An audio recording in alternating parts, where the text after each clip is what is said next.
Hi, I'm Jim, and together with my wife Jennifer, we'll be hosting this series of informal conversations about Christian marriage.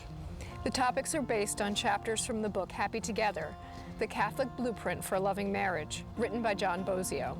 This session is from Chapter 2, Once Upon a Time. We invite you to celebrate your love story. Did you know the Bible is a love story? The Bible tells of God's love for humanity. His relationship is often described as a marriage covenant. He's the lover and we are his beloved. God intervenes to help and protect his people. He's patient with our stubbornness, faithful and forgiving of our betrayals, and self-giving to the point of dying on the cross to save us. The love story is the language God has chosen to help us understand him and to help us understand ourselves. Each married couple's love story parallels in many ways God's story. At the same time, each couple's life is intimately intertwined with God's love story. God's love story began with the creation of the universe and of the first couple. How did your love story begin? How did you meet? What attracted you to each other? You better start with that one. Yeah. You remember? We don't agree on how we met. In a bar.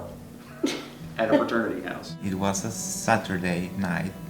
It was a blind date. We went to a Chinese restaurant on Broadway. It was a blind date. I'll never forget it. She had a red and white striped shirt on. I was knocked off my feet. I was like, wow, who is that person? I need to get to know her. We worked at the same place. Her brother, who was my boss, told us to just work and pretty much stay away from each other. And so we didn't. And we were introduced. And for me, it was love at first sight. I thought he was handsome and I was really excited and wanted to get to know him better. I was trying to dance with her for 2 or 3 weekends, but everybody else was getting in front of me. And after that, I couldn't get rid of him. I was like, whoa, I really like this guy. And I thought he was so handsome and wanted to meet him again. And I looked up across some file cabinets and saw the prettiest smile I have ever seen smiling at me. I was thinking, she looks pretty interesting. I just thought that he had nice eyes. Do you remember how we first said I love you? I remember that I said it first. Yes, you did. We never looked back after that. And the rest is history, and that's almost 26 years ago. Love stories begin in different ways, but if they are to last, they all require commitment. God's love story is founded on commitment. God promised Abraham that he would make him the father of a great nation, and that he would give his descendants protection and a land of their own. In return, God asked for faithfulness. Marriage, too, is a relationship that demands commitment. It is a promise to be faithful, to always protect each other, and to seek what is best for our spouse. The promises of the marriage covenant are proclaimed in the wedding ceremony. Do you remember what you promised in your wedding vows? I, Steve, take you, Kim, as my lawful wedded wife, to have and to hold. Through the good times and the bad times. In sickness and in health. For richer, for poorer. To love, honor, and cherish. From this day forward. I'm actually doing this better than the day I was married. Say my vows in Spanish. So I have no idea what she said. When we got married, it was raining, so I can't remember a whole lot. To stay with each other no matter what. We made a vow before God. To cherish each other. We promised each other an unending commitment to always love each other. Through the good and the bad. No matter what. As long as we both shall live. To love her as Christ loves the church. When Beppe got sick, our vows were reassessed, and this was the time to put them in action. I was diagnosed with cancer in 1999, and I was able to witness firsthand his promise to me in sickness and in health. He was my caregiver for 8 years. How we live daily reflects the vow that we've actually taken with each other. Have it to hold from this day forward, in better for worse, for richer for poor, in sickness and in health, for sake of all others, always and forever. What he said.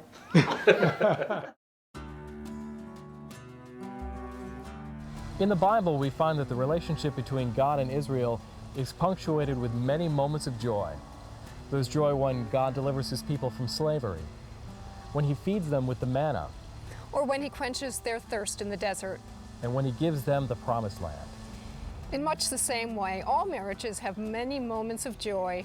Do you remember some of the happiest moments in your marriage? Our most joyful moments were when he proposed to me, like our first kiss. Becoming engaged. Our wedding day. Right, buying our home, our first home. Buying a house, Getting our dog. our trips. Anytime when we're out traveling together. We like the beach. The day that our son was born. It's the birth of our 3 daughters. And I remember when he was born and they handed him to me to hold, and I just looked at him, and what came out of my mouth was, "It's a baby." And the nurse was like, "What was she expecting?" And I mean, it's like I was expecting a baby, but still, it was just so powerful. Watching Kayla grow up. I mean, she's 17 now, and she's a beautiful young lady. One of the most joyful moments in our marriage was being able to experience Cursillo. Our children graduating from high school and leaving. Another great time. The news that I was cancer-free, that was a joyful day for all of us, for our whole family. When Pepe finished his first treatment. Yeah. That was a very joyful moment in our marriage. A great day at the Kentucky Derby one year. Fabulous day. Fabulous It was day. a great day. Fabulous day. When my wife hits a golf ball well, I just can't get over how happy it makes me feel. Just to see her having fun and knowing that we are learning something that we're going to take into our old age together, that we can do and enjoy, and that we do really enjoy being together in nature and close to God. Throughout the Bible, time and again, God's people failed to keep their promises.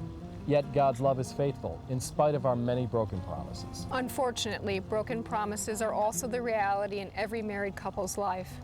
All marriages experience ups and downs, pains and heartaches because of unkept promises, big and small. Do you remember some of the heartaches you've experienced in your relationship? I know I cause him pain where when I don't try or I'm unable to also consider his point of view. Bills. I mean, that would be, if you go in the arguments, that would be our most arguments. I get on to her about money. Money is an issue.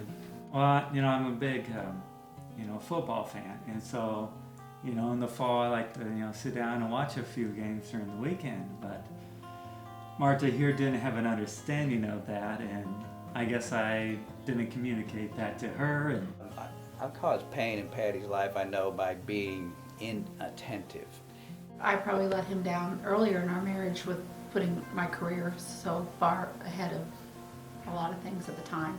Not sticking by his side in a certain situation. I think we cause pain to each other a lot of times, not even knowing it. My moodiness has caused Gina some pain because if something's bothering me, I would tend to not say anything. I love him. I love everything about him. But sometimes I wish some of him would just stay at home, and that when we're out in public, he would just conform a little bit more to societal norms. And he's just, he's kind of a weird dude sometimes. And I just, sometimes it's like, just be normal this time,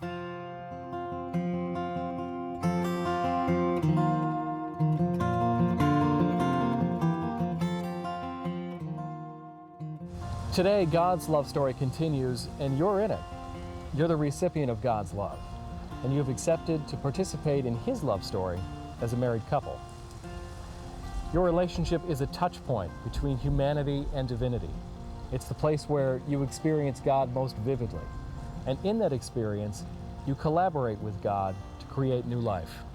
Through your love for each other, you play a role in God's love story. And through your children, that story is perpetuated generation after generation. Your life as a couple is intimately linked with God's love story. Now we invite you and your spouse to relive and celebrate your love story. Recall how you met, what you promised, the joys and the sorrows. and your dreams for the future. Ask yourselves, as a couple, what is the role that God calls us to play in His love story?